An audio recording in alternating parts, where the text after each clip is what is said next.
Welcome to the Navigating Magick podcast, where we explore the connection between intuition, spiritual health, and your superconscious via conversations, interviews, and storytelling. Natasha teaches you how to generate change through your attention to energies, truths, and processes that are invisible to others. Together, we will explore the interplay between alchemy, astrology, and theurgy.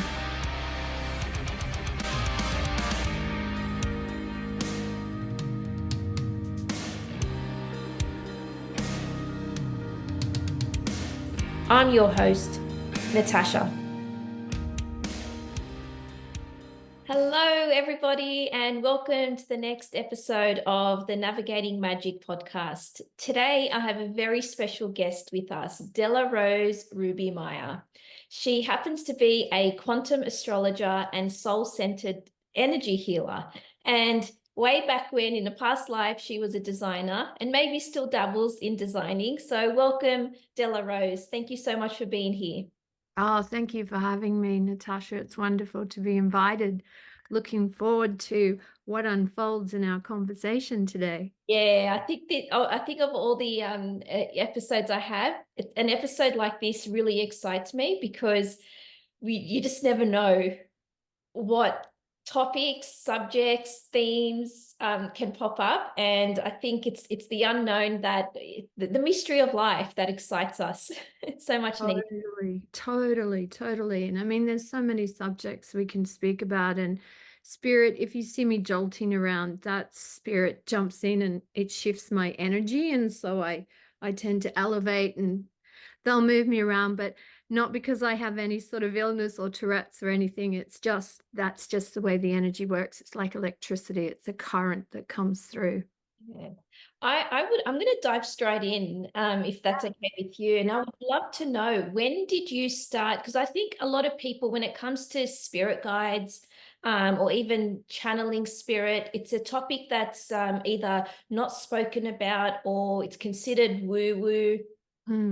I would love to know, how did you begin, channeling spirit? For And what me, was that like for you? yeah, for me personally, it's been something that's been with me all my life. And I was raised a lot by my grandmother, and she lived way up in the mountains in what's called Yungala, which is up in Queensland. And it's, full of waterfalls, rainforests, but no other children to play with. So I had a lot of imaginary friends, so to speak. I spoke to butterflies and birds, and I had dogs and cats, and I would wander. I was allowed to wander at that age. And I mean, I was only like 4 years old, but that was the day. And I always had a feeling that there was a presence with me and that I was safe and that I could communicate with that energy or that vibration, because as a child I didn't really have an intellectual language for anything. It was more just a sensation of just knowing what to do. It's like if I was stuck, I would feel my way into these things. And it wasn't until later that I started to establish that I have guardian angels, is what I called them, because I went to a Catholic boarding school at 5 years old. And so, you fret and you get very emotional a lot. And I would sit at the feet of Mother Mary.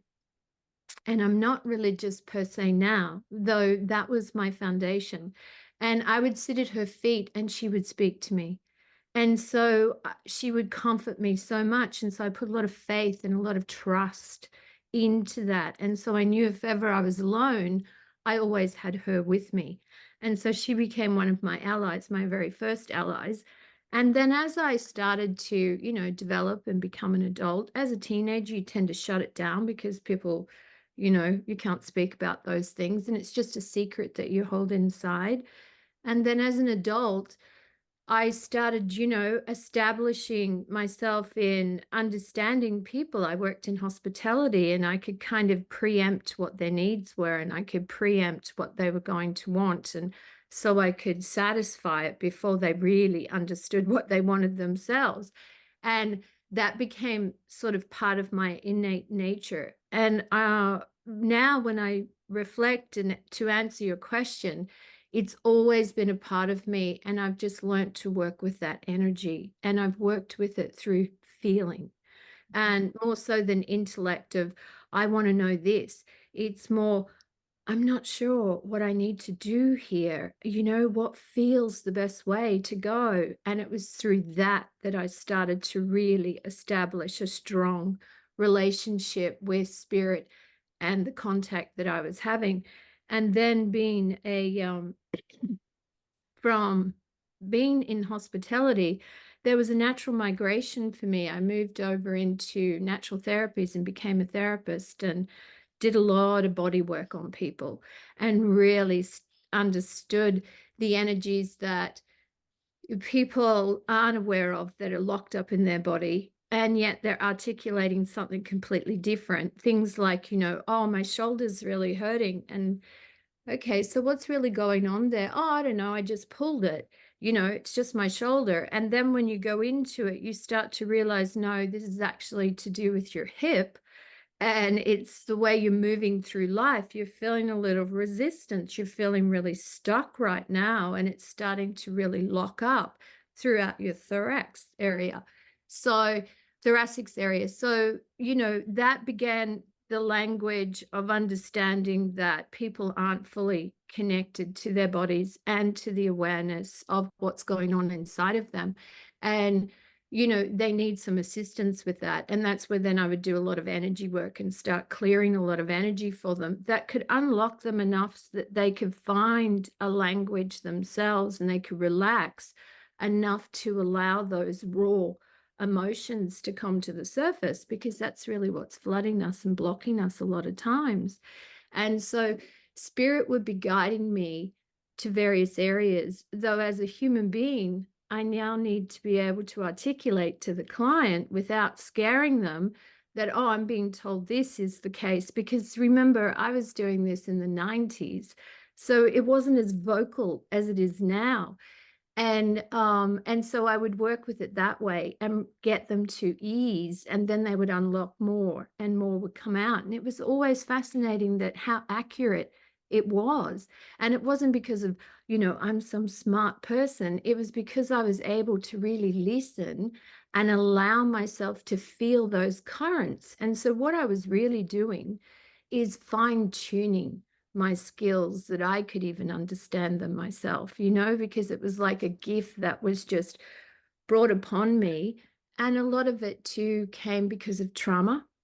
Trauma wakes up a lot of our psychic abilities. And I had some pretty heavy trauma that occurred in my teenage years, which then also gave me a deep awareness of the psychic radar. And it came that way. It come to the point where I refused to trust anything else but the psychic radar, because I started to see the contradiction too much in too many people. And I thought, well, no, I've just got to listen to my own radar here, because that's the only way I'm going to be able to navigate these things. And so then it became a part of my life, completely. It wasn't something I turned on or turned off, which is why I'm in constant contact. And there are a lot of channelers that will say, oh, I say not at this time, or no, I'm not available to listen at this time. But for me, it's just a continual stream, because we are like that. We actually are like that. We don't have a clock on, a clock off. We are electromagnetic beings. We are connected 100% of the time.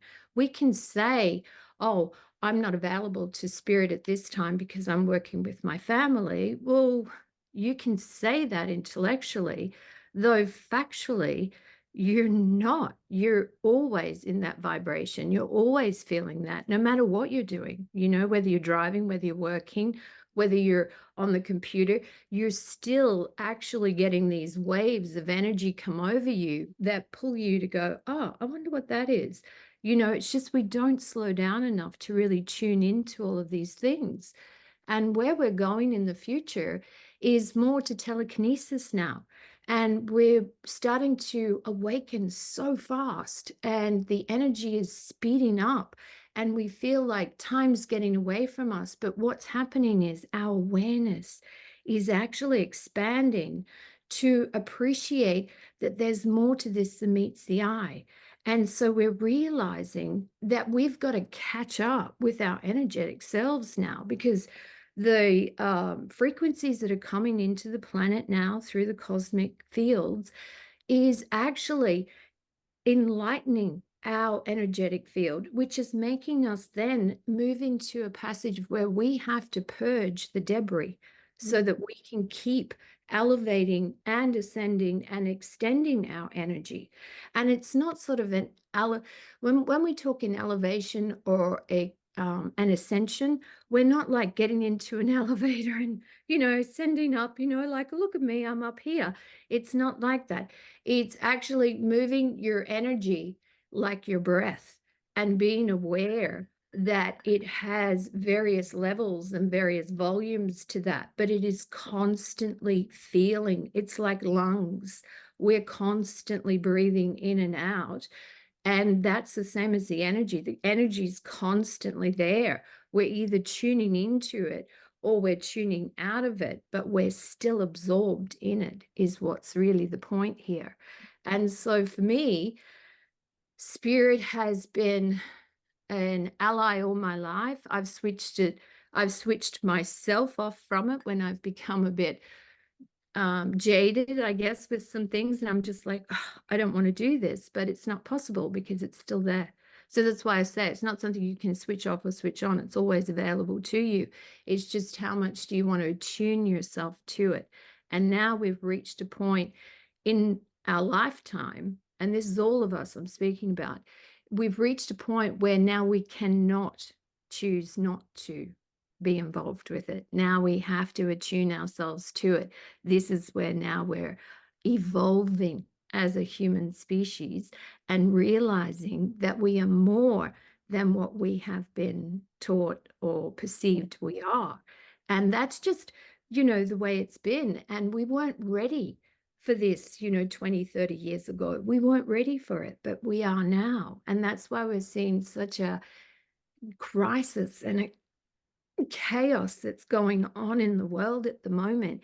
It's this dislodging of all of the debris that has to come up and out.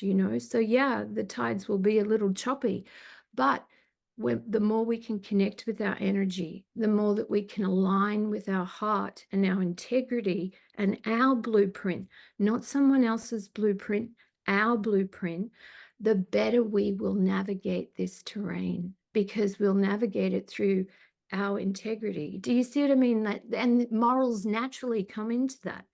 It's just a natural part of it. We don't have to go and learn about morals, because if you're in your heart, they're automatic. You've given me so much, not just insight, but vivid imagery into some of the intricacies of your particular story. I'm actually blown away at the fact that you have been able to master this from a very early age. I think that is really important, because a lot of our society now, and I'm in the education industry, and it just saddens me so much how much young children are almost, not so much indoctrinated, but they're taught to suppress their natural inclinations and their natural abilities, which is very sad. And then people, there's like a gap. We all have these innate gifts, and then there's a gap, whether it be primary school, high school, and then well into adulthood, and then it's only after a rude awakening, a shock, a trauma, a crisis, that people start to then wake up to their true innate, not just their gifts, but their own energy, and like you said, your own internal blueprint. Yeah, your own blueprint. And see, this is where we've needed the guidance along the way, but this is where we have to learn, when is it time to put that down and to truly attune to ourselves, because we can become saturated in the information that's been brought through by others, though we're still not applying it. And so where's the application of it? So we can become brains without bodies, which actually brings to mind the Wizard of Oz to me, like some of these fables and stories actually have great narratives to them that are really relevant to our time now. Because, the Tin Man, he wanted a heart, didn't he? He didn't think he had a heart, but he had the biggest heart of all.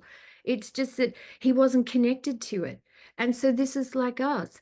We aren't connected to our energy body because we haven't been taught that it is important. We haven't even been taught that we had one until now, in general terms, if we're looking at children. And so for my daughter is 27 now, but when she was really little and she would come to me with questions, and even though intellectually I knew as her mum, she didn't understand why she was asking the question, though I understood this. She was feeling something. So she was being prompted to ask a question based on that feeling. And so I was always interested in what was the feeling that brought forward the question, And so if she said to me, "Oh, I don't believe that," and I would look at her and I would go, "Well, actually, you're right, because it's not true." It's like it's not true. And so this will probably rev up a lot of parents out there that sort of want their children to believe in the Easter Bunny and Santa Claus and various things. Um, but when she came to me and said to me, "Mummy, I don't think Santa Claus is real." And I mean, she was only little, right? She was 4 and she was one of the children that was scared to sit on Santa's lap. And I said to her, "Well, I had hoped you would have waited before you asked me this question, because I couldn't lie to her. I had to say, no, you're right. Santa's not real."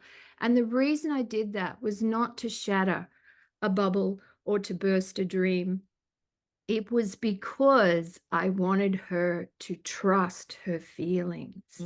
And if I was about to lie to her because it was a charming thing to do and it's pretty and it's wonderful to believe in something, what I was doing to her is I was dumbing her down, not to trust her feelings every time I did that. And so I learned that in order for her to have a good connection with her instincts and with her own intuition, because she's extremely empathic, I had to be extremely honest with her when she asked me questions. And so that now she still thanks me for to this day, because she's very, very sharp with her instincts. And it's because of that. Because you think, how many times do we lie to children because we think we're going to protect them? But is it really a protection, or are we setting them up for something far more fatal in the future? You're so spot on there. And I think there's a generation now, or a few generations of children and then now into adults, where they have no resilience. There's no resiliency. There's no ability to think for themselves. They want the answers spoon-fed to them, metaphorically speaking, which is, I think, it's very sad, because we've got this gap. Because if more and more parents, like you say, start to be honest with their children and start encouraging them to trust in their own primal awareness, then we're going to have a whole new generation in years to come of adults who are more self-centered, not self-centered, sorry, soul-centered. Yes, soul-centered, because then we are connected to our energetic bodies, you see, because energy doesn't lie. And this is the most important thing. And how many times have you been told something and yet instinctively you've gone, I don't know, that doesn't feel right. Something's not adding up there. And it leaves you in a state of perplexity, and that leaves you in a state of doubt. And when we're in a state of doubt, that's the best way to control anybody. Keep them in doubt, because then you can manipulate them to do whatever you want. And I mean, and this is how predators work. This is how marketing and advertising works. This is how everything works. So we've been set up on a whole spectrum to become sheep to a larger agenda. And so now for us to undo all of that, we have to start to come into alignment and be honest with ourselves. And that's like, I mean, sometimes truth is like eating glass, but it's necessary. It's necessary because this is the only way we can clean up our act. Mm, That's what we're doing right now. So we can point the finger at lots of things and say, it's because of the politicians, it's because of this, it's because of the war, it's because of financial resources. But at the end of the day, it's because we've been indoctrinated into a world that actually appeases lies. And we've become very dishonest because of it. And that's not me trying to be righteous and stand on a soapbox. That's just genuinely seeing that that is the problem. And that is what that's what the spirit is now insisting has to be dislodged, because there's a purification of the energy that happens. And when we talk about the new world, the better world, the utopia, well, to bring that back into practicality, how can there be a utopia when there's still so much dishonesty? And it's going to take such a long time. And I think we're feeding ourselves a false narrative to believe, or to even expect people to believe, that we can flip a switch overnight, 2027's here, and whoop, wow, the whole world opens up and we're in a different landscape.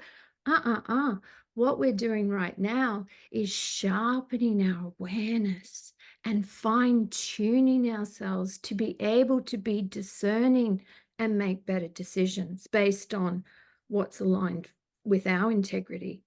mm. So much truth in what you say. And if I were to zoom out, like, the old version of me would be sitting here, putting so much blame on, the government, or blame on, the people in power and people who have, made certain decisions that have impacted us, as a collective. But the more I listen to you talk, the more I'm just intrigued to know from your perspective, how, like, what role do you think COVID played? Because, we're just about on the 4-year anniversary this month. I just can't believe in 4 years, all that's changed. But what role, without sitting here blaming and victimizing ourselves and, people, and calling people sheep and blaming and, name calling, I think it needed to happen. Yeah, for sure it needed to happen. It needed to wake us up to ourselves, because it was getting a little bit it was getting too much dystopia, really. I mean, we thought it was never going to end, and we needed to actually see where the discrepancies are in our world. And adversity is one of the greatest teachers in order to do that. And so, as spirit, you'll have people that channel and they only get the fluffy, pretty, yummy stuff through, and the pixies and the fairies, and which is delightful. And I've had those experiences myself. I taught nature spirit classes online for a platform in America for a time. Anyhow, so all of that's real. I'm not discounting that. But what I am saying is that spirit does get very strong, and it does get very forceful. And it is a very forceful energy to work with when we start tuning into that. And it comes through with a powerful force. Like I liken it to the sun. Think of the sun. The sun radiates such light and brings so much goodness to the planet and to ourselves, though you can't go and sit on the sun. You can't go anywhere near the sun. That force will fry you. Like, that's the purest of pure. If you want to get to absolute truth, there's absolute truth there. And so, what we need to appreciate is that we've accustomed ourselves to wanting to be comfortable and not to be made uncomfortable. And if we're uncomfortable, then there's something wrong with us. There's something wrong with life. There's something wrong with everything. What we've got to learn to do is actually see both need to exist. It's like the light and the dark. Both need to exist. We can't have one without the other. If we had too much light, our planet would fry. We need the moon in the darkness to be able to reprieve, to restore, to nourish. And so when COVID came along, it was a wake up to the world. I mean, that was the big Jupiter, Saturn, Pluto energies. I mean, they're all transformative in a sense. And I can go on about Jupiter and the dystopia that we have around Jupiter, which is, oh, it's the planet of abundance. It's a planet of, brings all this wonderful stuff to us, and it's lucky and it's beneficial and it's benefic and da da da. Look, Jupiter also has such a shadow because it expands whatever it touches. And so we had Pluto and Saturn coming into a conjunction at that time in Capricorn. Capricorn is the ultimate traditionalist. Capricorn is the ultimate in structure and wanting to climb the top of that mountain. It is the ultimate in business. What could possibly happen when Pluto and Saturn come together, two powerful planets? Pluto demanding change and Saturn trying to uphold structure and order and tradition. And then Jupiter being in the mix, expanding that, really blowing it up and bringing it into another level of awareness. And we get hit with COVID. It was like,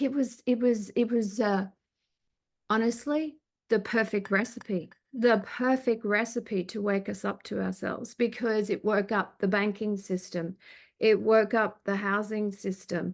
It woke up the fraudulent behavior in the fiat currency, in the central banking. It woke up our own greed, where we see how greedy we are as human beings, as individual human beings, where enough is not enough. We need more and more and more.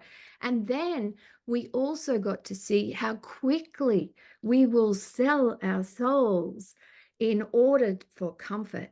We didn't want to go without. So, yeah, we'll do. Tell me, where do I need to sign? Where do I need to sign? I just want to get back to normal. We'll believe anything. It's like the Pinocchio story. You believe it because it's fun to go and play with the naughty boys. It's like, oh, they're having so much fun. I'm a puppet here being pulled on strings. But the thing is that you actually danced into it more by complying with it, in that way. And we got to see how easily we are manipulated. And so now, after the initial shock, which was, devastating for so many and terrifying for many, and businesses were affected, livelihoods were affected, our way of life was affected, though all of that needed to happen to get us to ask questions, because we weren't asking those questions before, and we weren't going to ask those questions before.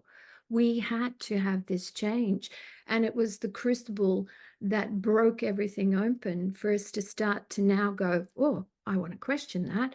And now we might go a little bit more into the psychosis of over questioning, but rather over question than not question at all. You see, so I believe that the COVID has served a great service to the planet, believe it or not, because we would not have discovered all of this charlatan behavior. It would have stayed in the conspiracy bucket. My aunt back in the 80s was talking about saving seeds and various things back then. And we used to think she's loopy, like, what's she on about? But look at it now. Now, getting seeds that actually can germinate is going to become harder and harder and harder, because there's another agenda going on, and it's a control agenda. And this is what we're being given, is the awareness to now start to step into the empowerment of our own voice. And if we gather together in that voice, we have a great power. And that's also what COVID showed us, because it showed us the power of the people. It showed us how the power was misused by the people and by those in power. So, it's like, if we can take that and realize that we are extremely powerful if we say no. Mm. And the farmers are doing that in Europe, which is sensational to see them rising up and fighting for their rights. Absolutely. And mass media, commercial media, news networks, they've really let us down. Yeah. So many ways. And I think it's the best thing ever, because we all know how fake, like Donald Trump trumped the term fake news. it's fake news is everywhere, and people are unfortunately still blinded to it. Yeah, they are. And this is the really sad part, like, and it comes out in so many ways. And it just comes from an inability to understand information. Like we could say, oh, it comes from ignorance. Yeah, well, that's a term. We could say that. But ignorance, what is ignorance really? It's an inability to understand information. And it's an inability to be able to look at other perspectives and other sides of something to get a whole picture and a whole understanding. And people don't want to slow down enough with that. They go, oh, that's too much brain power. Oh, God, that's too much to read. If it's not 2 sentences, then I'm not interested. Well, when you do that, you're actually creating your own ignorance because you're shutting yourself down by doing that, saying you've got no time to read something when it's extremely important. I mean, we've got to stop the laziness, and we've got to start to become more responsible for the information that we take in, for sure. But we need to be able and willing to look at the whole spectrum of things, so then we can find our own discernment in that and what really aligns and resonates. If we're only going to look at things that are nice and pleasant and not watch the news and not read the newspapers and not even scan what's going on in the world, we're just putting ourselves into a bubble, which is actually going to hinder us, because we are a part of this world, whether we like it or not. And we need to be aware of what's going on, because that then gives us an indication of how we need to prepare and function our lives. You can't switch off one and pretend it doesn't exist. That's like light and dark again. The two need each other. We need to be aware of what's happening, because we can easily be manipulated when we don't. And that's the thing. If you want to stay in a utopia, then you're just going to be manipulated so easily, because your agenda is to stay comfortable. And so then somebody that could be a bit of a predator, he can pick up on that, or she can pick up on that, and she can weave in, oh, okay, as long as I keep this person feeling comfortable, I can tell them anything and they'll just believe me because they're comfortable. It's the frog in the water, isn't it? The frog doesn't know he's boiling to death until it's too late. Yeah. And people will do anything to stay comfortable, because coming out of your comfort zone,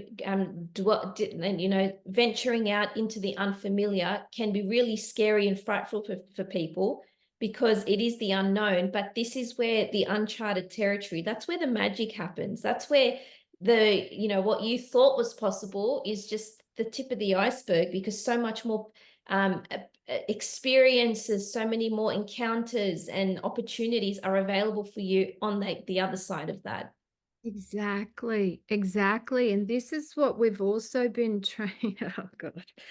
We take it all on today, won't we, Spirit? Yeah, they want to take me there. So where we go. This is where we can now go down the road of group mind and group mind thinking.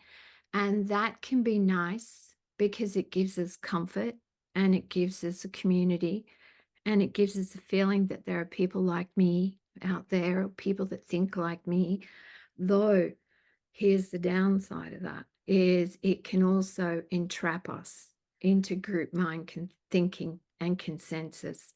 And then when something happens to us and we begin to wake up, or we begin to see something differently, then we're too scared to say anything, because our group won't like that, or because my friends won't understand me anymore. I can't let them know this about me. So then we become this split person again, where we've got secret parts of ourselves, which let's blow this out into the macrocosmic way here and say, but that's our world hiding from itself over and over again. So it starts with you. It starts with the individual. This is what we mean when we, speak of these things, that, we are one.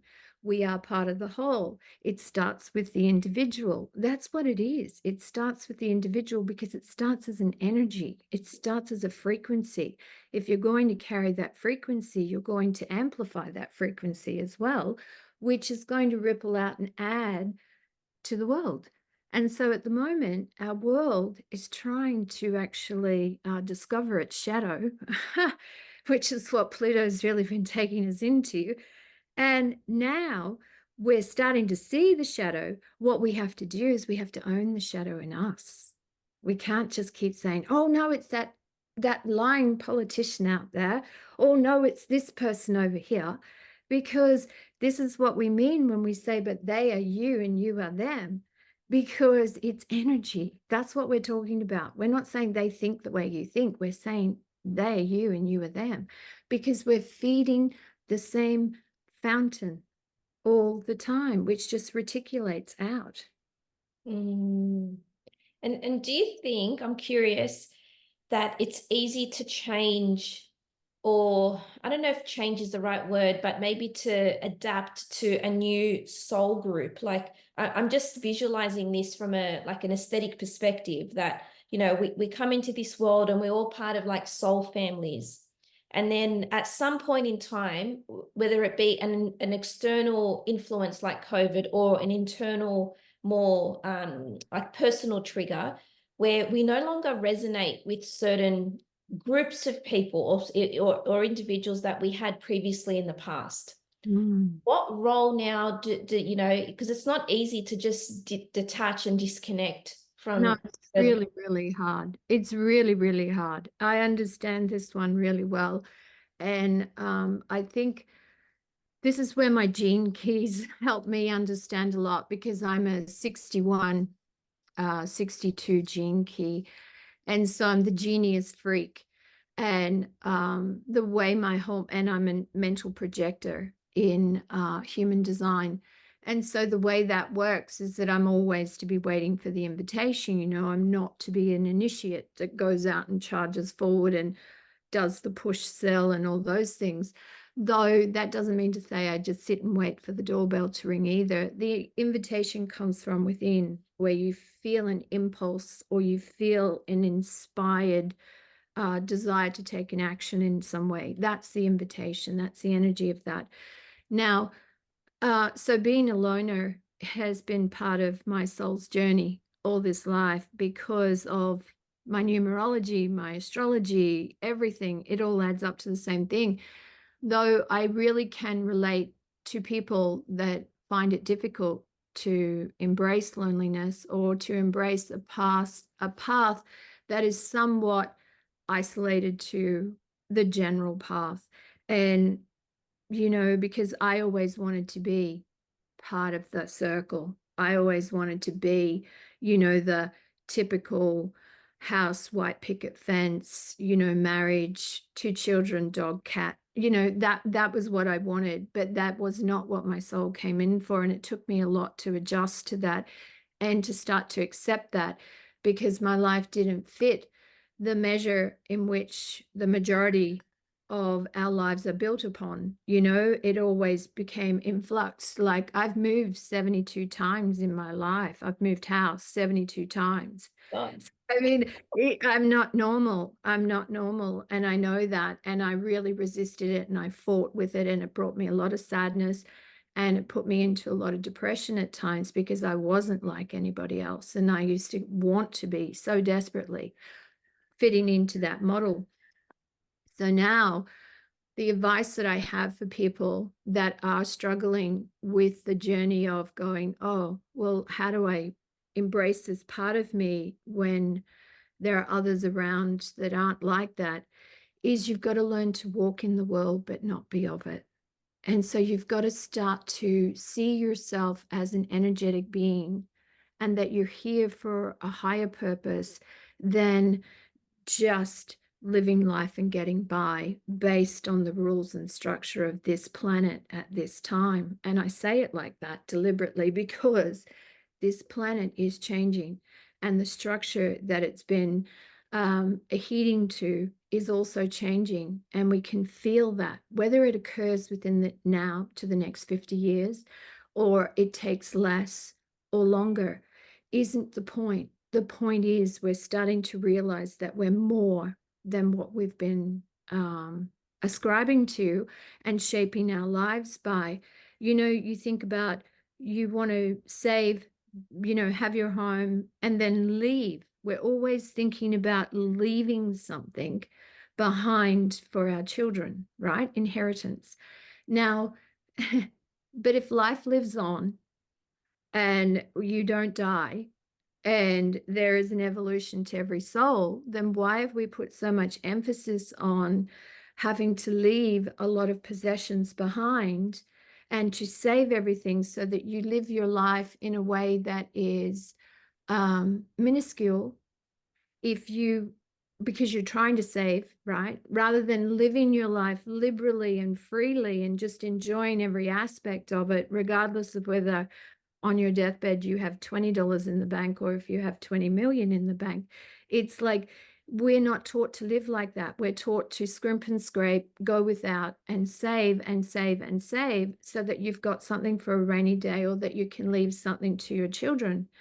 Though what I'm saying now is that, well, what if the world isn't going to be like that? What if that's not the journey now? And these are all the questions. And so there's loneliness in those questions because not everybody's thinking like that. Though you can't stop and block yourself when it's your truth. And you've got to stay aligned to your truth. And so this is where we learn to dance in the world and not be of the world. So we enjoy the world and we enjoy what the world is offering, but we know that we're not of the world and that there's more to this. And I did a journey 2 weeks ago, very huge journey. And I was taken into realms where there is no language at all. Words are useless. They don't believe in words. There was no words. It was just energy, pure energy. And it was an infusion of you just knew. And so I was recently talking about this on my YouTube was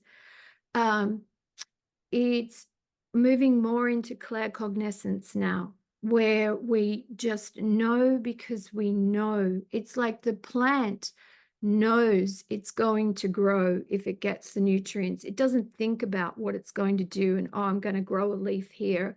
I'm going to grow a branch here. It just evolves. And that's energy. It just evolves and it flourishes and it blossoms if it gets the right nutrients and ingredients, right? Well, that's like us. And this is where we're moving. We're moving into telekinesis now, where it will be thought projection. And we already can do this. It's just we've been dumbed down to question ourselves. And that was where I was alluding to before with the doubt.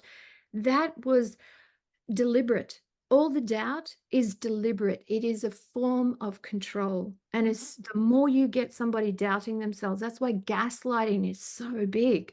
And it's prolific in the spiritual circles. Gaslighting is prolific. Honestly, it must be ghost busted out. There are too many people suffering out there that are being told by practitioners, renowned practitioners, and dumbed down and told, oh, you'll just have to get over that. You'll just have to move on. You've got to drop that story. You've got to let go of the story. No, because healing, you heal through validation. You heal through recognition.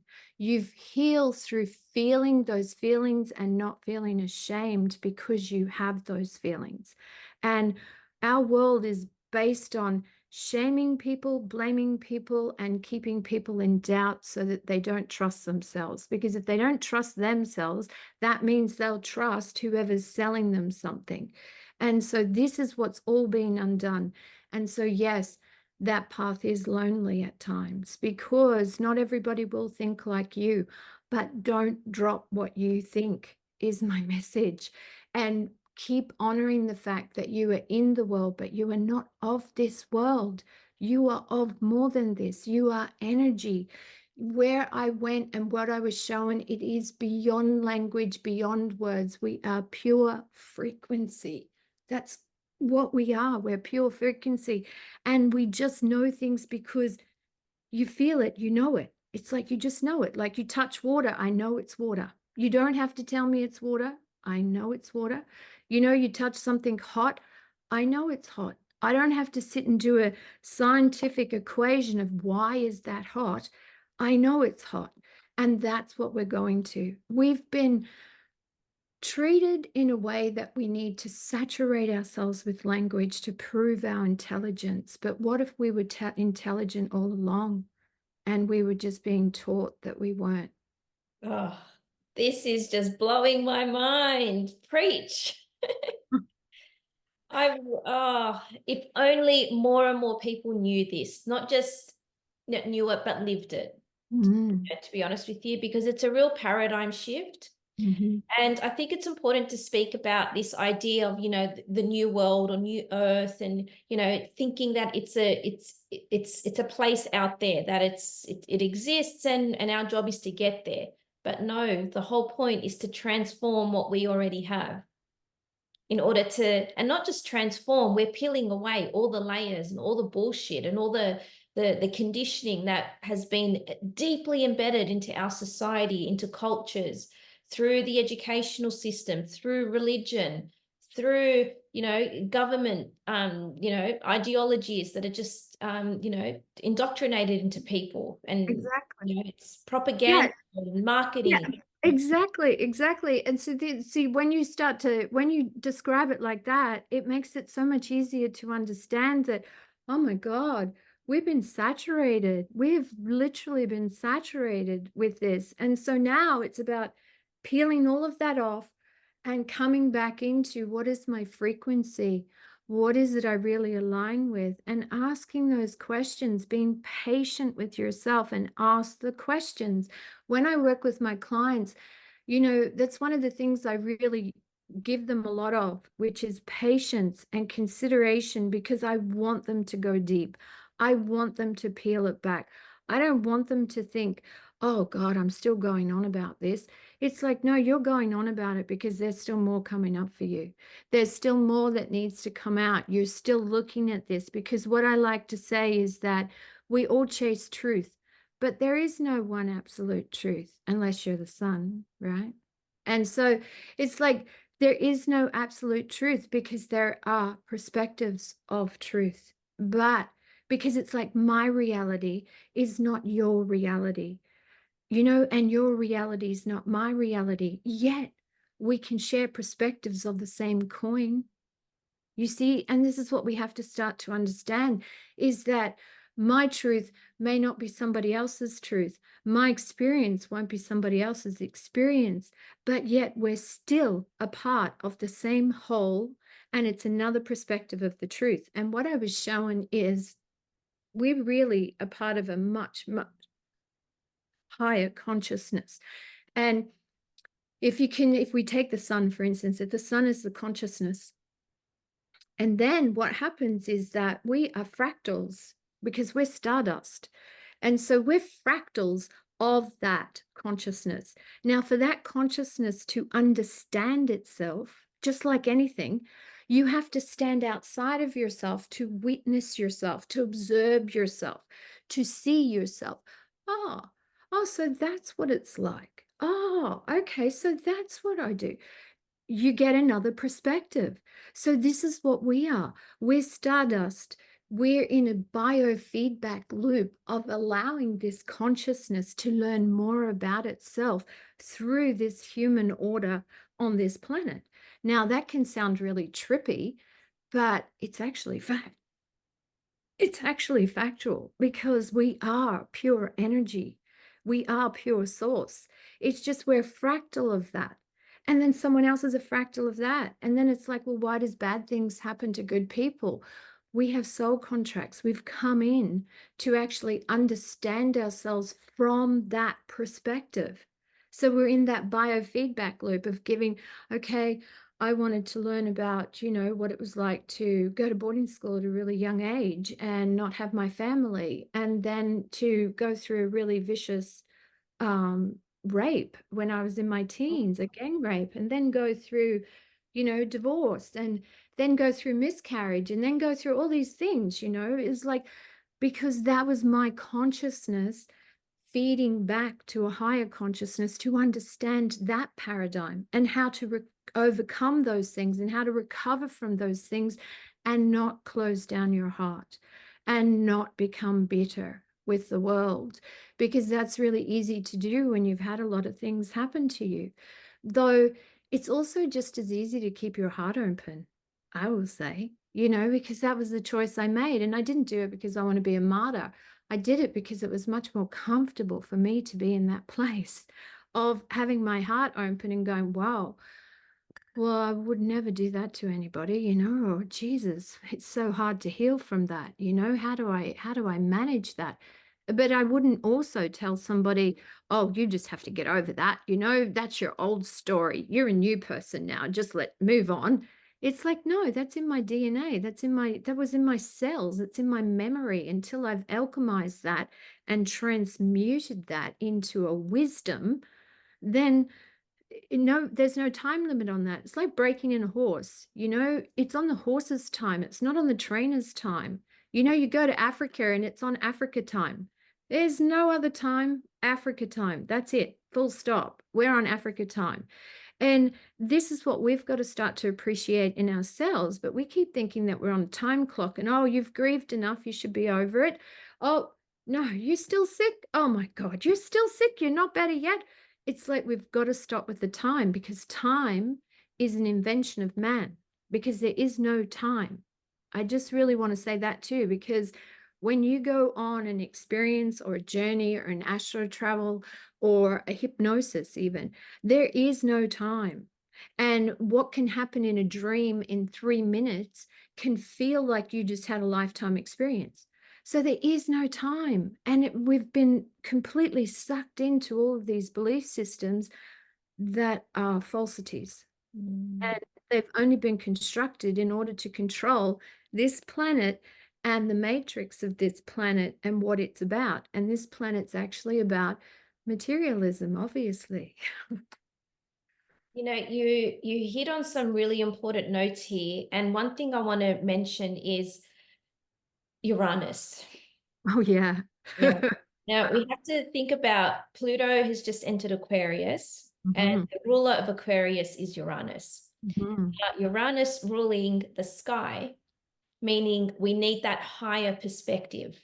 Yes, It yes, yes. mirrors spot on to the point about, how we need to almost see ourselves from that higher perspective. Yes, that's And, where and we're going. Uranus is playing that role. Now, in less than a month's time, Uranus and Jupiter are going to have a little, a little Mm. session together, a little rendezvous that's Yeah. going to impact so many people and I think it's going to be a life-changing forward projection, forward, Yeah. a new way of living, experiencing our current world. Oh, definitely, definitely. This is what this whole 20-year chapter is about with Pluto in Aquarius. And I love to talk about this one. Aquarius, Aquarius is really an interesting sign and being ruled by Uranus. And Uranus actually has a relationship with Mercury, and it has a relationship with Jupiter as well. Now, we're coming into this dance with Jupiter. What I really want to bring us into is the awareness of Jupiter is in Taurus. Uranus is in Taurus as well. Taurus rules food, housing, our resources, our land, our possessions, our self-worth, our value, and the body, right? It also is the throat chakra. It's also communication. Mercury, remember I mentioned, as part of Uranus. It's also communication, right? And so, and then we've got Uranus, the Lord of the Sky. And so we've got a lot of air energy here. We've got a lot of movement energy here. We've got a lot of turbulence and shock energy here, because the air cannot be controlled. Okay, that's a very important point. The air cannot be controlled. It can be managed. It cannot be controlled. And so we've got Jupiter, which I mentioned before, is a great benefic, and everybody raves about Jupiter being the planet of abundance, and it's wonderful. And it has all of those qualities, right? Jupiter was the king, he ruled royalty. Anyhow, but Jupiter expands. And so we're coming into a time where Jupiter has been expanding our excessive natures, our greed towards materialism, our hidden tucking away of money, you know, because Taurus is money. So Jupiter has been expanding our awareness into these areas, and Uranus wants that because Uranus is saying, no, enough with that. It's time to wake up. It's time to strike innovation. It's time to rebel. It's time to revolutionize. It's not about containing and keeping the status quo and granting lots of wishes everywhere so that we can continue in this destructive way. Not when you've got Pluto entering Aquarius, because that's the indication of saying, nope, we're in for big transformation and it won't be comfortable, but you will be grateful in the end for it. And that's the journey that we're on. And so this big conjunction that's occurring with Uranus and Jupiter in April, and it's just after the solar eclipse too. We've got the lunar eclipse coming this weekend, and then we've got the solar eclipse on the 8th, and then we've got the join up, is where we really are crossing a threshold. And it was only the new moon that we just had recently in Pisces, and I journeyed on that one as well. And I felt the timeline shift. I felt the shift of timeline. My temperature dropped completely. I was shaking because of the movement between the timeline. And so where we're shifting now is the more that you can clean up your energy and the more that you can attune to that radio frequency and start to navigate your life based on that, the better. Because Uranus reminds me heavily of, now I'm going to show my age, but there was a TV show called My Favorite Martian. Probably can Google it. Anyhow, and he used to have these little antennas that used to come up on his head and they used to wave and he'd pick up things. He was a Martian, right? But he was living in normal Midwest America. And this fellow had taken him in, and he used to be able to pick up things in the airwave. That's what we're moving towards. And I'm not joking. I'm not joking. We're about to enter the biggest utopia from a marketing perspective that we would have ever seen, to do with space, UFOs, aliens, and we're going to be bastardized with it. And this will be kicking off after that conjunction of Uranus and Jupiter. You will see social media blow up with all that stuff. I'll predict it now. And you'll see the marketing people start talking about it. You'll see the news jumping on board with it. The news will jump on board with it, not because it's true, but because they're trying to control the narrative to their perspective. So watch the news. Be entertained by the news. Don't allow yourself to be shocked by the news. Be entertained in the way that, what are they trying to sell us now? What are they pitching now? And how are they packaging it? You know, start to take on a little bit of a satire humor there when you're looking at these things, but stay conscious and stay aware, because we're about to head into a very eccentric passage of time, which, oh no, we're not in Kansas anymore. And no, normal does no longer exist. And we're in for having our minds exploded now, because Mercury, the mind, the sky is the mind, the expansiveness. We've got Jupiter. Jupiter wants us all to have it all, you know, like Jupiter, enough is not enough. So we're just going to be bathing in all of it. And this is where we need to be selective about, you know, what we're really going to allow penetrate us and what's just going to be like water off a duck's back. It's so exciting watching or being aware of the breadcrumbs leading up to next month. Yeah. I think you're spot on with your prediction. It's very much you know, the signs are there. It's only a matter of time before it does. And luckily for us as astrologers, we can interpret, you know, the heavens and now understand, you know, what is being mirrored to us, what is being shown to us, and how Definitely. our lives and our stories. And Well, we're heading into holographs now. We're heading into a holographic reality. You know, if you want to get really sort of woo-woo, The fact that we're noticing the time is glitching, because we're glitching, we're literally glitching because our bodies are so dense as far as being connected to this earthly realm, in a sense. Like, I know we all talk about grounding, grounding, grounding. Well, we're pretty dense already, right? And then we've got all of our beliefs and our dogma and everything on it. We do need to ground. Yes, we do need to have anchor. Though what I'm trying to say in this is that we're now about to actually see so much more in how we can project energy, how we can project thought, how we can just think something and it will appear.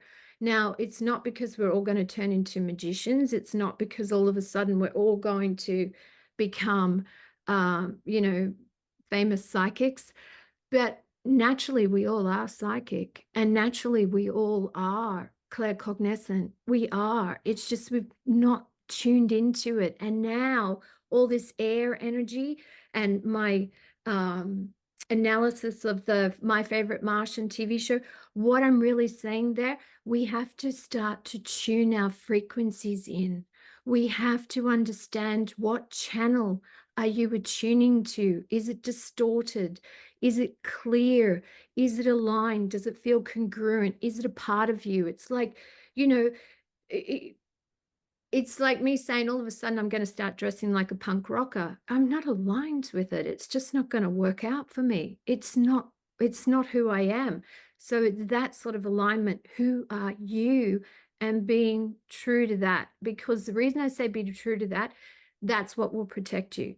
That's what will keep you sane. That's what will keep you on your soul path. That's what will keep you connected to your internal compass, is to not be dipping into too many ponds and then allowing that to be absorbed into you. This is where that loneliness part is so paramount and so powerfully important, is get to know yourself. And the best way to do that sometimes is alone for a time, so that you understand your frequency and how your frequency is impacted when you're in different environments and around different people.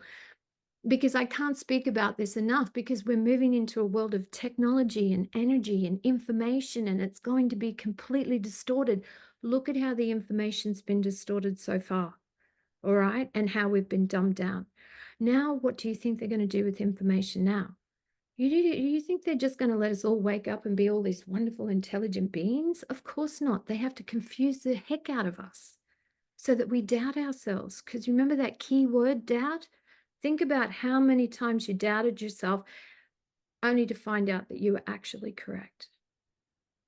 Just so much wisdom in what you're saying. Like, I could feel it just vibrating through your bones, and I'm just receiving this with like, you're actually lighting a fire in me. I just feel like getting out there, speaking to more people about this, because it needs to be. It's now is the time. There is Now no is the more holding back. time. There's no more withholding. You No, cannot no, no. afford It's so financially, important. spiritually, to be, in the old way, because it's not working. You can No. no longer operate. And the other thing that they've really been hammering toward me energetically is the books. All right. And so what I'm about to say now may not sound great for some people's ears, though it's not offensive. It's really just laying something down and saying, give it a little thought, see what you come up with, but posing a different question, which is, we've given homage to so many of these luminaries and these writers that have gone and, written their books in the 80s, written them in the 90s, written them in the early 2000s, and they became luminaries, on the stage. We worshiped them, we bought their books, only to find out that all of the stuff is not really so. A lot of it has been recycled from a lot of the old ancient Eastern texts and the alchemy texts, right? And it's just recycled, regurgitated words, not because they're aligning with them, but because it's what they're doing in order to make their living. And yet we're believing them and taking them into heart, thinking, yeah, that's the way to live life. Oh my God, I want to live like that. Oh, I want to feel that.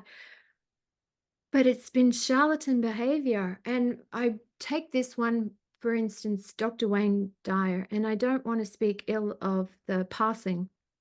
No, I will. Spirit gets really strong about this because they're not one for books and words and words and words all the time. They say people, humans, too many words. So Dr. Wayne Dyer was such an avid cheer squad for John of God, the John of God fellow in South America.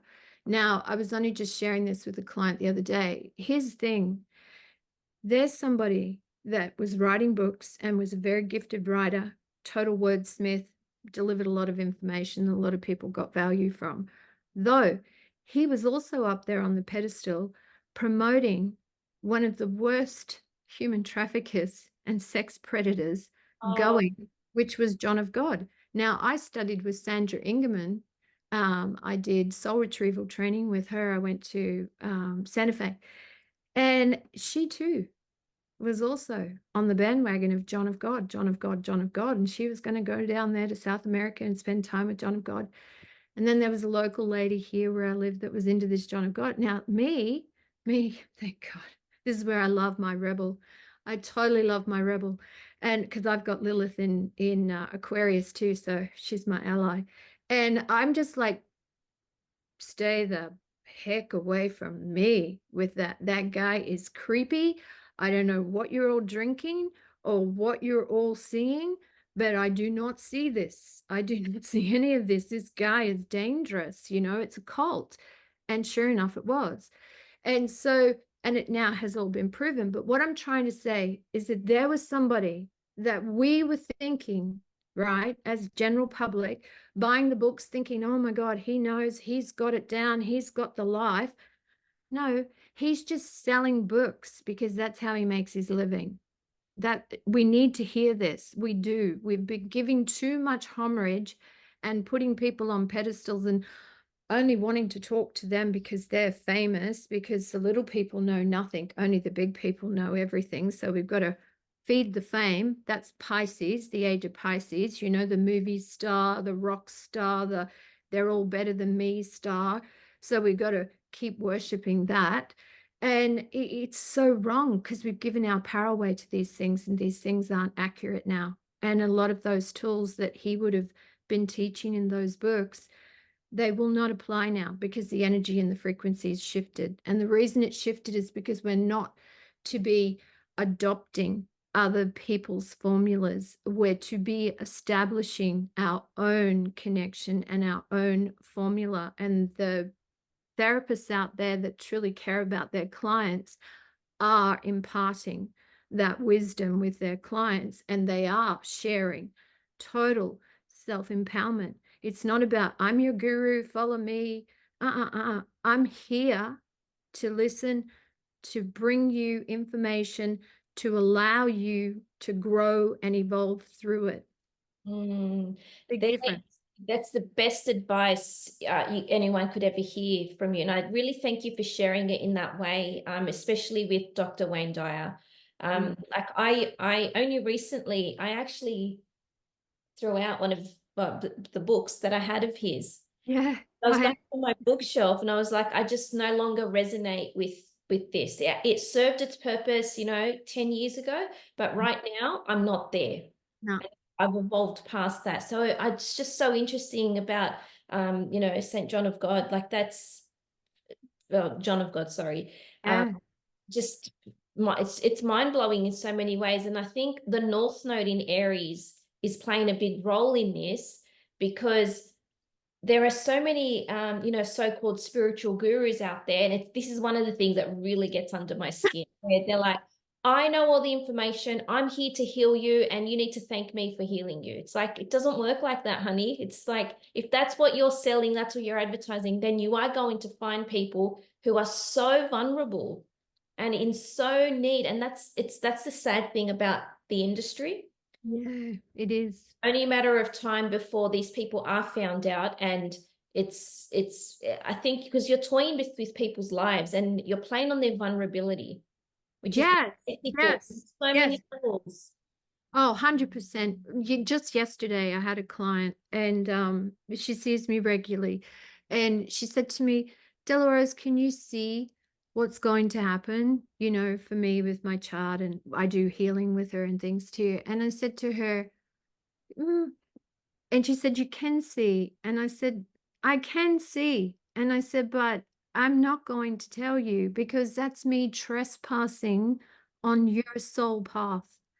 And I don't want to trespass. I said, if you ask me something, is this a direction to go? I'll give you the narrative of the energy you're dealing with. And I said, but I'm not going to tell you because then what I'm also doing is I'm placing an impression upon you. I'm placing my impression upon you, which is then going to give you something like, oh, you failed if you didn't live up to it, or it didn't happen. And you're living through whatever that I've just given you, because that's how powerful the energy is. Because when I'm working in channel, and I'm majority in channel, uh, that energy, I really have to say, is like an absolute. It's like a perfume. It's like an absolute. It's not just an essential oil, it's an absolute. And so it's going to hit, and it's going to hit really hard.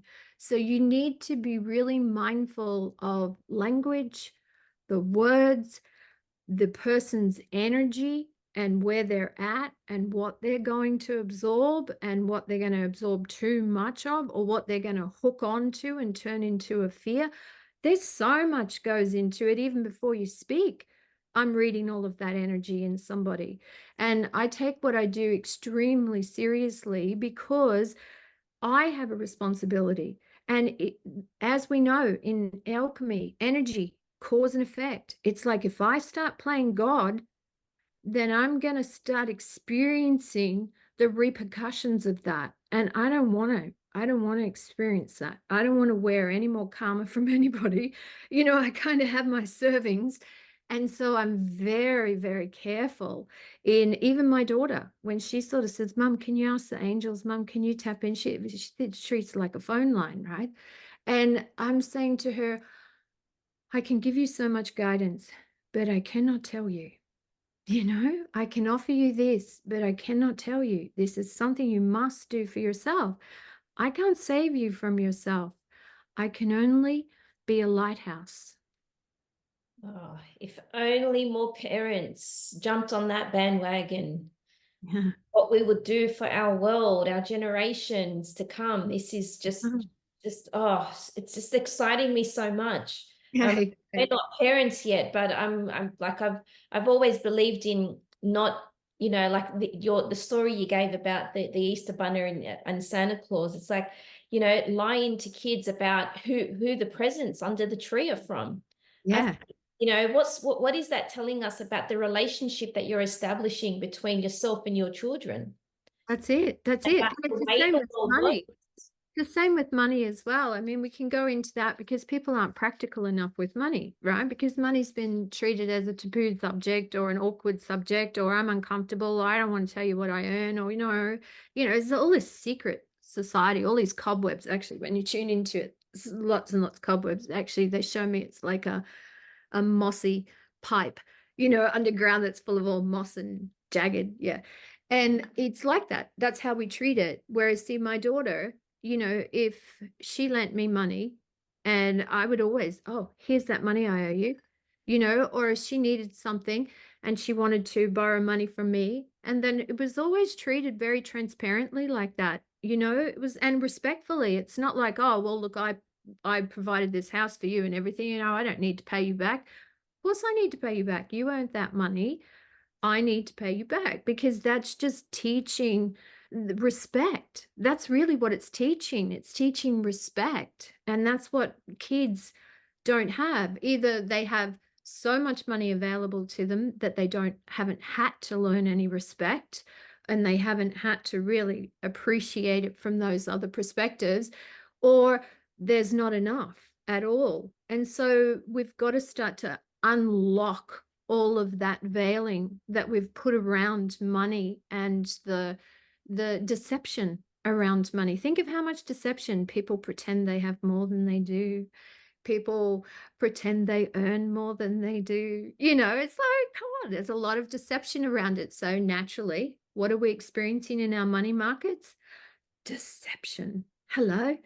See, there's that energy again. That macrocosmic, microcosmic energy. And that's where it all begins with us. We've got to start to change beliefs around money. Money's energy. It actually vibrates to a similar frequency to love because it is a form of respect, value, love.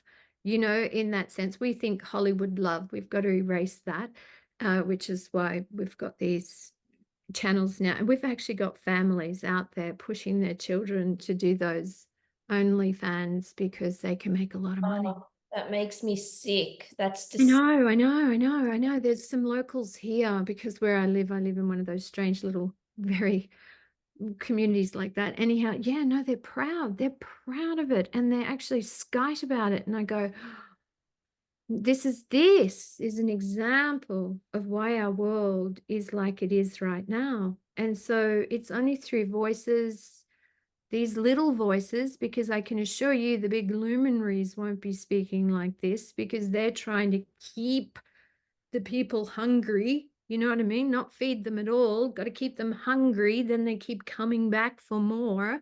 See, that's the spiral. That's the negative spiral that's going nowhere. There's no growth in that because they don't want people to grow. They want them to be hungry. It's like McDonald's. We don't want you to be fed and nourished. We want you to be hungry and sick because you'll keep coming back. there are so many industries that we can delve down, but maybe that's a topic for another day. Like, we could speak about Exactly. Exactly.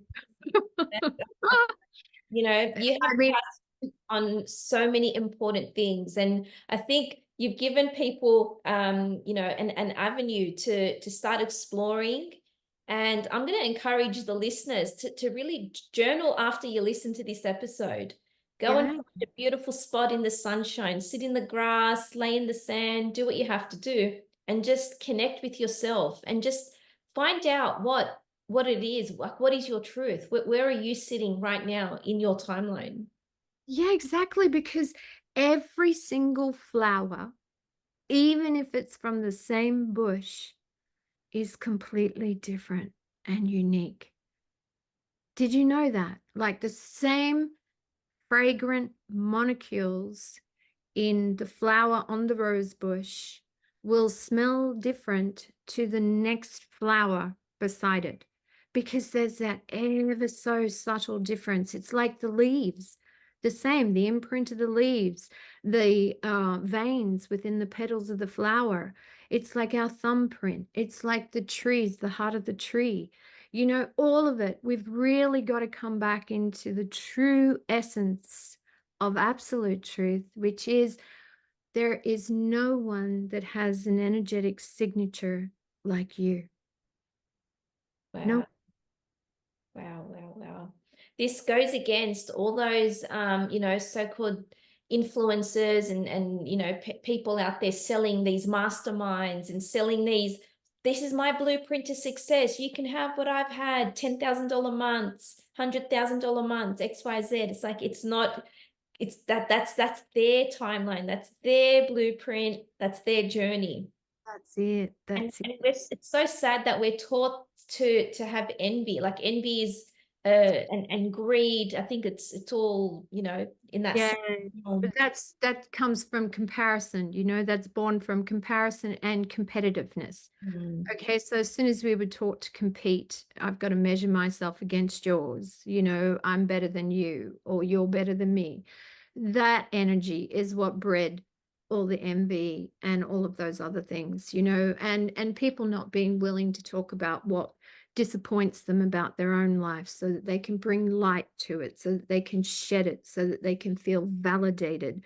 Instead, they harbor it, lock it inside, and then feel envy. And every time you feel envy, your eyes are also shooting envy daggers at what you're looking at too. So even though you may not say a word and no one will know your thoughts, but in 10 years they will know your thoughts, just so you know. So clean up your mind, everybody, because telekinesis is happening. And the more we sharpen up, the more we will read people's thoughts. And it's already happening with AI now. So just remember, even though you're not speaking, you're still projecting energy.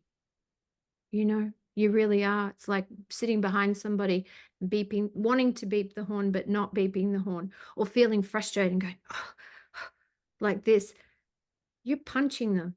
You're absolutely having a punching fight with them. And they can feel it, because if anyone's done it to you behind you, you can feel a pressure like, oh, I can feel this person pressuring me. They may not be road rage.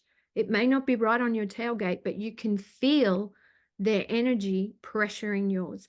That's the level of sensitivity that we are entering into now. And that is going to tenfold. The volume of that is going to tenfold up. Oh, look at that. We got fireworks now. I just Oh, that's affirmation right there.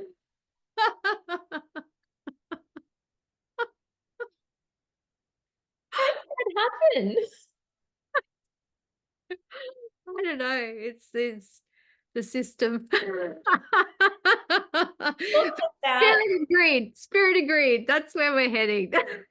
Wow, cannot make this up. No way. That was classic. That was beautiful. Thank you, Spirit. Wow. Perfect timing.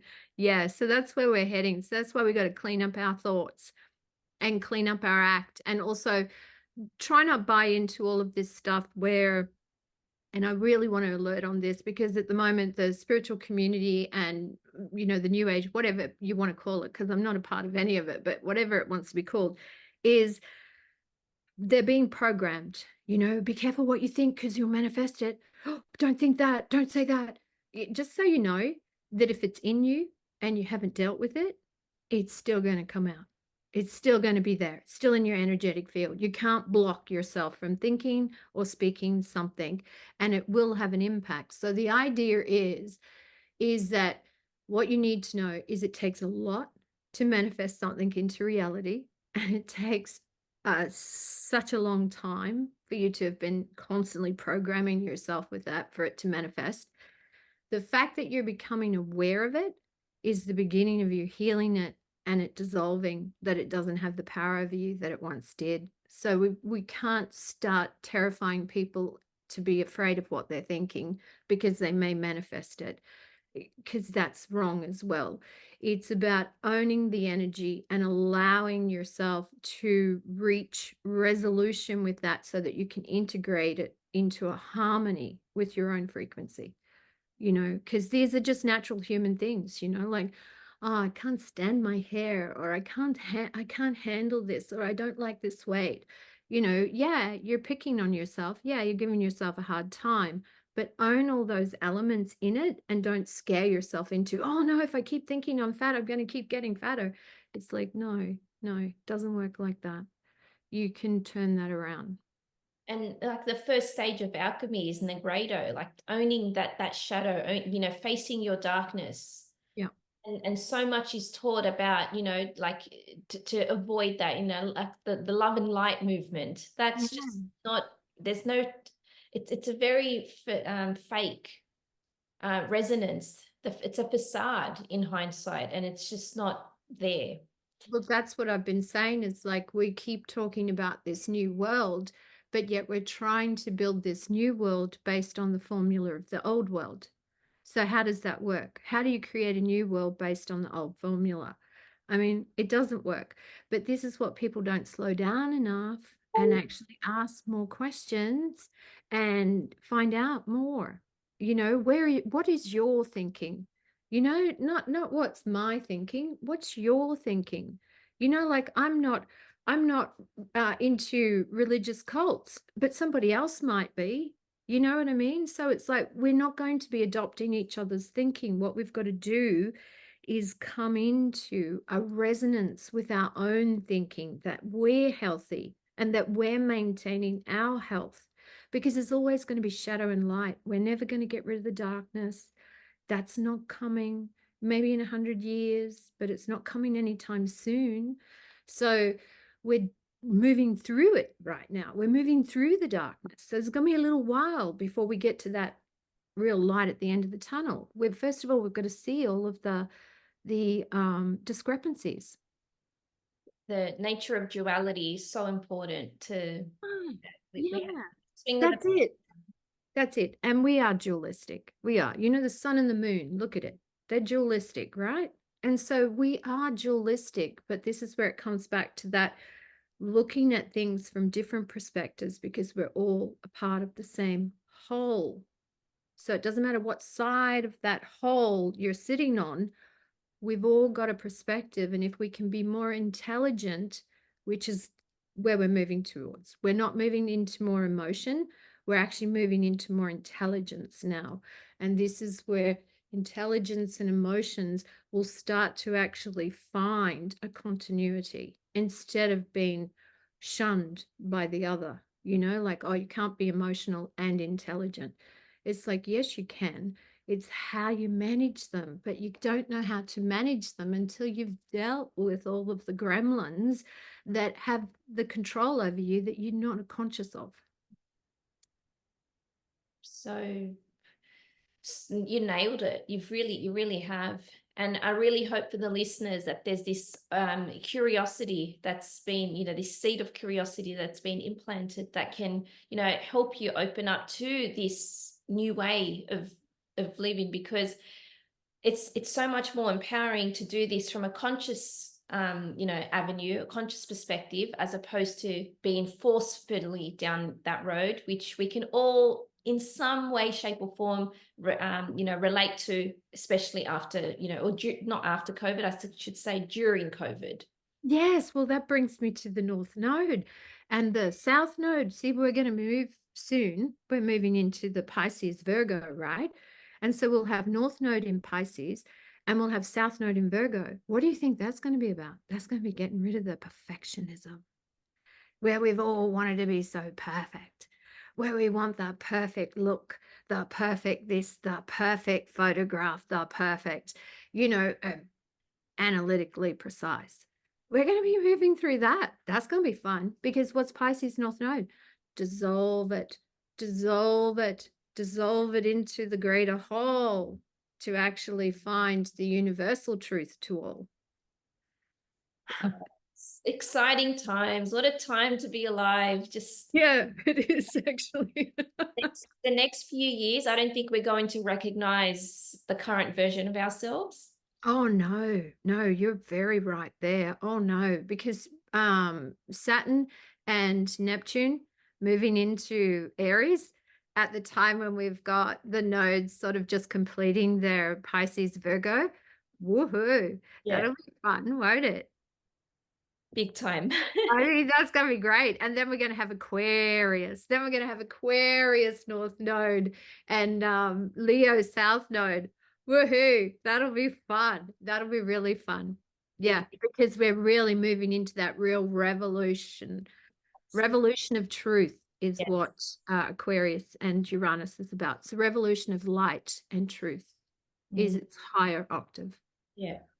Mm. You've, I'd really love to continue this conversation because, Yeah. I'm just buzzing with so much, I think I need to digest a lot of what was brought up. You've Yeah, no problem. a Yes. beautiful soul, Delahrose. This has been amazing. Thank you. I'm Having really me. grateful for you. Before we finish off, I have started a new trend on my podcast where I ask the previous guest to pose a question for the next guest, not knowing who they are. Oh, wow. All And I right. just can't believe the synchronicity here. So I had Anna, who's a talismanic artist, um, Oh, pose the question for you, and it's just amazing. And her question was, where do you find spirit? I Just find spirit in everything, everything. And spirit is part of consciousness. So as soon as I connect to Christ consciousness, I'm connected to spirit immediately. As soon as I step into my heart, I'm connected to spirit immediately. Yeah. And that can be seen in traffic, that can be doing the dishes, that can be shopping in the supermarket. It's not all about sitting on a cushion. It's enveloping the energy and the frequency always. Absolutely. It's so beautiful. Mm. So I'm now going to put you on the spot, not knowing Mm. who the next guest is going to be. What question will you pose? Okay, let me think. If they were able to make an immediate change, what would it be? Love it. A question everyone should be thinking about. Yeah. Yes, exactly. Uh, this has been Oh, it's been so great. lovely. Thank you. No, thank you. Can you please let the listeners know where they can find you, how they can book a session with you? Oh, sure, sure. Okay, to book a session with me, you just go to my website, delahrose.com, and you'll just fill out a little form and email me, and I'll take care of things from there. On my YouTube channel, it's Delahrose Roobie Myer, and I do a Eyes on the Stars weekly vibe read for the astrology and what we're looking at, and then I do sort of special unadulterated talks, which I call my Dragon Hour, where I just sort of have a rant about various things that I see going on. And then I have a Spotify, but my Spotify is pretty much similar to my YouTube. I just put it on Spotify for those that want to listen on Spotify. But I've on Instagram, delahrose.roobie.myer. Beautiful. Thank Thank you. you, and I'm so grateful. This has been wonderful, and I'm sure we will continue this conversation.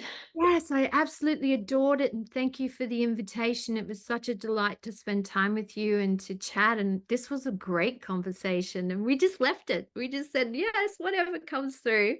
And it worked out perfect. And make sure you give all of those beautiful bunnies a Oh, hug from me. I just love all your bunnies. Oh my God. And Easter coming. Oh, it's too cute. I can't go shopping now because I just find myself attracted to all the shops that have, all the Easter figurines and things. I know, it's too cute. I think of you now when there's a store here called Country Life, and every time I drive past, they've got all the beautiful the moss bunnies. And I think of you and I think, oh my God, I could see a beautiful photo shoot of Natasha with all of her bunnies and these around. And anyhow, that's my visual merchandising mind just went off then. Thank you for it. Anyhow, thank you so, so much. And I wish you a beautiful Easter and all the best with the lunar eclipse and Yes, the I'm just going to solar say eclipse. thank Yeah. you. Yeah. Thank you, Delahrose. Thank you. Bye, everyone. Bye Wherever now. you're listening from, if you can give us a review and a 5-star rating, that would be so helpful in supporting this podcast. If this lights you up and inspires you, then please make sure you share this episode and reach out to me and let me know. I am beyond grateful and so blessed to call this work.